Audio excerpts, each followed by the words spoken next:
I'm Heidi Hutner, host of Coffee with Hx2. Today on our show, I'll be speaking with Courtney Williams, a cancer researcher and an activist for a group called SAPE. They're working on the pipeline, trying to stop this pipeline that is slated to run right next to Indian Point Nuclear Power Plant.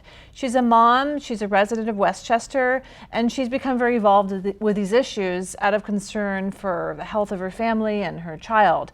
Hi, Courtney. It's great to see you. Hi, Heidi. Thanks for having me on. Welcome. So tell us a little bit about how you made this journey. I know you're a researcher, so you probably, as I understand it, you were not first an activist, and now you are. How did you get into this place where you're doing activism? Sure. So unbeknownst to me, we bought our first home in Peekskill, 400 feet from the Algonquin Pipeline. And so a few years ago now, my husband went to an info session at the local library held by SAPE, which stands for Stop the Algonquin Pipeline Expansion, where they basically laid out the facts of what was going to be happening to this pipeline that was near our home, which was basically that it was going to be expanded from a 26-inch pipeline to a 42-inch pipeline. And when we, kind of looked into it for ourselves to see what information actually checked out to be true, everything that SAPE had told us was true. And we realized that we had bought our first home where we thought we'd be raising our kids 400 feet from this massive pipeline, and that the same expansion that would be endangering our home was also to take this same pipeline 1,500 feet from the reactors at Indian Point Nuclear Power Plant, 105 feet from safety infrastructure at the plant. And we realized we need to get involved and we need to activate our neighbors and do something to stop this. So what are you doing? How is this taking place in your life that you're taking action on this with SAPE and these pipelines? Sure. So absolutely. In the beginning, it was a lot of outreach and information, education to local governments, to our neighbors, to residents. Since then, I helped to found a nonprofit called Synergy, which stands for Safe Energy Rights Group. And myself and several other folks founded that organization specifically to have a financial structure to raise funds to fight this pipeline legally. So to take the Federal Energy Regulatory Commission to court to challenge their approval of the pipeline project. When we did that, instead of ruling in a timely manner, as they should, the Federal Energy Regulatory Commission waited 9 months to rule on our request for rehearing. And during that 9 months, we weren't able to proceed with any kind of regulatory or legal challenge. We were basically being held in timeout while Spectra Energy was allowed to proceed with construction on the pipeline. So during that 9-month period, another coalition formed, which is called Resist AIM. And Resist AIM is using the tried and true methods of civil disobedience and nonviolent direct action to basically do what the regulatory system won't allow to happen, and that is stop pipeline construction. So just to step back a little bit, because I don't want to assume that everybody knows what's going on. So there's a pipeline, an expanded pipeline that's being built.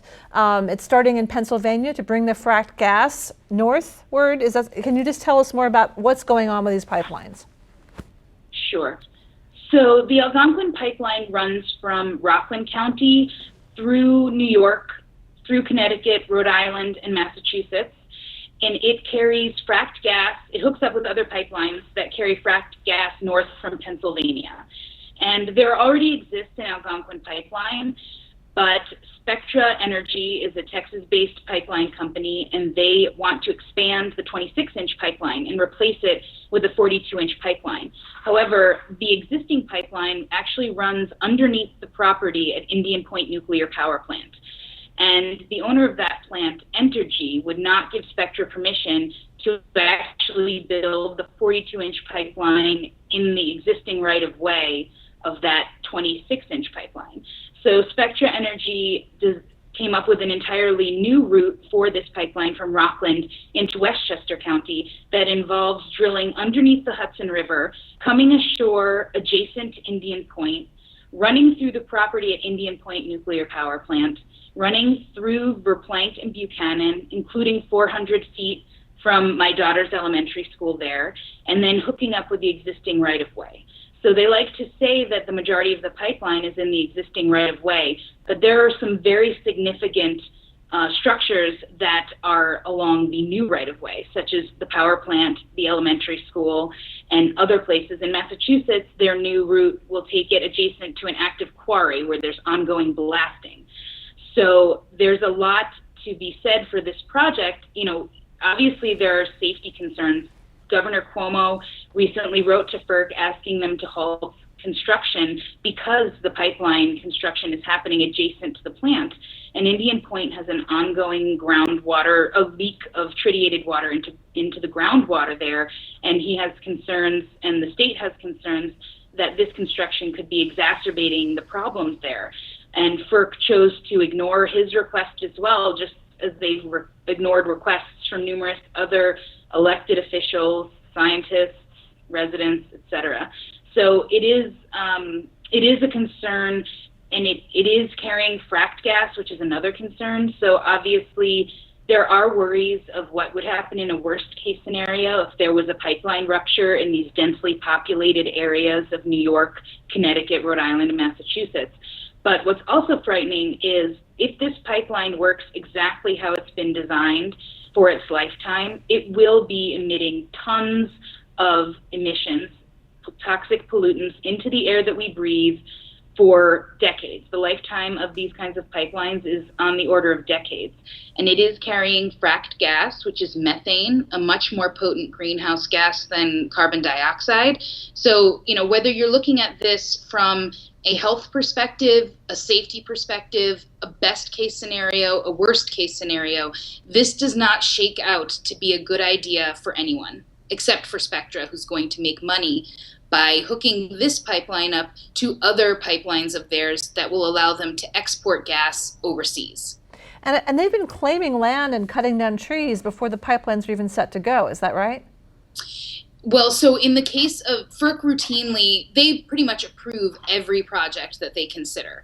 And because that approval is kind of a foregone conclusion, they routinely allow companies to proceed with certain quote-unquote pre-construction activities, and that includes clear-cutting of forested lands. And so that has happened recently with the Constitution pipeline in Pennsylvania. With this pipeline, they did start clearing trees back in October, and they took people's property by eminent domain against their will, and they've clear-cut trees not only in our county parks, but on private lands that have been taken by eminent domain. And this is a project, while Spectra likes to claim this project is to provide natural gas to New England, the Attorney General of Massachusetts released a study not too long ago proving that Massachusetts does not need this gas, that they can do just fine by conserving energy and by using existing infrastructure, that they don't need any new pipelines. Yet Spectra keeps saying that, and FERC allows them to say that, despite the evidence to the contrary. And so now for this pipeline company to make profits, they get to take public and private lands with government permission to build this pipeline. I saw a film that Josh Fox posted on Facebook of a family that has a maple farm. And the trees have been claimed. They came in with armed guards. This woman was standing alone in her forest talking to Josh, and all of a sudden these people show up with the chainsaws to cut the trees down, but there were armed guards with weapons, as if it was some kind of violent situation. It was really shocking, and they cut down all these trees and have really interfered with the family's means of livelihood. Absolutely, yes. That's the Holleran family, and their business is maple syrup, and they asked FERC, please let us just finish out this season. This is our livelihood. This is our maple farm. And FERC chose not to listen. They allowed the pipeline company to conduct the tree clearing activities, clear cut, I believe it's 80% of the family's trees for this pipeline construction. And I believe less than 2 weeks later, the Constitution Pipeline Company announced that they would be delaying the construction schedule. So they insisted to FERC that they have permission, they must clear trees immediately, and they destroy these people's livelihoods, and then the very next week announce that they're going to delay construction. So this is the kind of thing that we're up against, and it was shocking to see U.S. Marshals armed with automatic weapons accompanying these chainsaw crews that are going to basically destroy this family's livelihood. But that is becoming par for the course. I mean, even in Westchester County, we have local police forces that have been hired by Spectra to moonlight as security. And when they moonlight, they can be in their municipal car, they can carry their weapon, wear their uniform, wear their badge. So for all intents and purposes, to the public, they appear to be peace officers. They appear to be public servants that are there to protect public safety, when in reality, they are on the payroll of this pipeline company, providing private security that looks to most as public safety officers. And they're threatening the people who live on this land. So what's really counterintuitive to me? We know we need trees. Trees will help abate climate change, and yet we're cutting down massive numbers of trees in the Northeast to put these pipelines in. It makes no sense. It's basically, we're just compounding an already bad situation. We need those trees. We already are facing problems, especially in Westchester County. We don't have a lot of high quality forests to support the kinds of biodiversity that we really need. And Spectra clear cut through one of the best forested areas in northern Westchester, Blue Mountain Reservation, literally bisecting the park, in completely bisecting the park for this pipeline project. And we need those areas. We need the trees, we need the biodiversity, and now we don't have that. And in its place, we have this massive pipeline that, by some estimates, if you look at the amount of methane gas that is leaked into the atmosphere from the time it is drilled from the wellhead to when it's delivered to the customer or the power plant, we're looking, some estimates say 20% of that gas leaks into the atmosphere. So now we've lost trees, we've lost biodiversity, and we've gained additional pollution, additional potent greenhouse gases. And how much more potent is fracked gas than, say, oil? I know it's significantly higher, like 100% or something like that for fracked methane. Yes, so if you look release methane. At methane versus CO2, some of the estimates have said it's as much as 86% more potent, or 86 times more potent, exactly, if you look over a short time period. And that is, we need to look over a short time period, because if we don't act right now to combat global climate change, we're in a lot of trouble. So the fact that over 20 years, some would say methane could be considered less potent than CO2, our emergency situation is in the next 5 to 10 years. Exactly. So we do need to care that this is potent in the immediate future. And have studies been done about the structure of this new pipeline? Something I read showed that it's not structurally safe, that it has all kinds of problems. Have you looked into that? So if you look at, the Pipeline Hazardous Materials Administration, PHMSA, they keep records of pipeline accidents. And if you look at their data, pipelines that have been built since 2010 fail at 3 times the rate of pipelines built in the 40s and 50s, 50s and 60s. So we are definitely, new pipelines are not safer. And if you ask PHMSA, why are new pipelines failing at such a high rate, their explanation is not comforting to anyone who lives anywhere near one of these. Their explanation was that new techniques require a learning curve to be implemented and become efficient and safe. So anyone who lives along this pipeline route does not want to be the guinea pig on the learning curve of a pipeline company trying out new technology. So the data certainly indicates that new pipelines are not safer. They are failing at a much higher rate than old pipelines that are already in the ground. In addition to that, we have a serious concern on the AIM pipeline, because two whistleblowers have come forward who worked on Spectra work sites in Rockland County, and they claim that the safety practices were not followed, not only for the safety of the workers on those job sites, but in terms of the steps that are in place to ensure that these pipelines are constructed safely. So one of the claims was that, after they weld these segments of pipe together, those welds are x-rayed to make sure that they are complete and safe before the pipelines are to be buried. And the whistleblowers that came forward said that pipeline segments were buried before the x-ray results came back. So before those pipes and those welds were proven to be safe, the pipes were already buried and in the ground. And especially given the leak that just happened this week with the Keystone Pipeline that appears to be due to a faulty weld, it is awful to have a spill of crude oil, which is what's spilling out of the Keystone Pipeline. But here in New York, we're not looking at oil, we're looking at methane gas, fracked gas. And when that leaks, you don't get a spill, you get an explosion. And especially this pipeline that they're talking about here in New York, this is pipeline that runs through the property at Indian Point Nuclear Power Plant.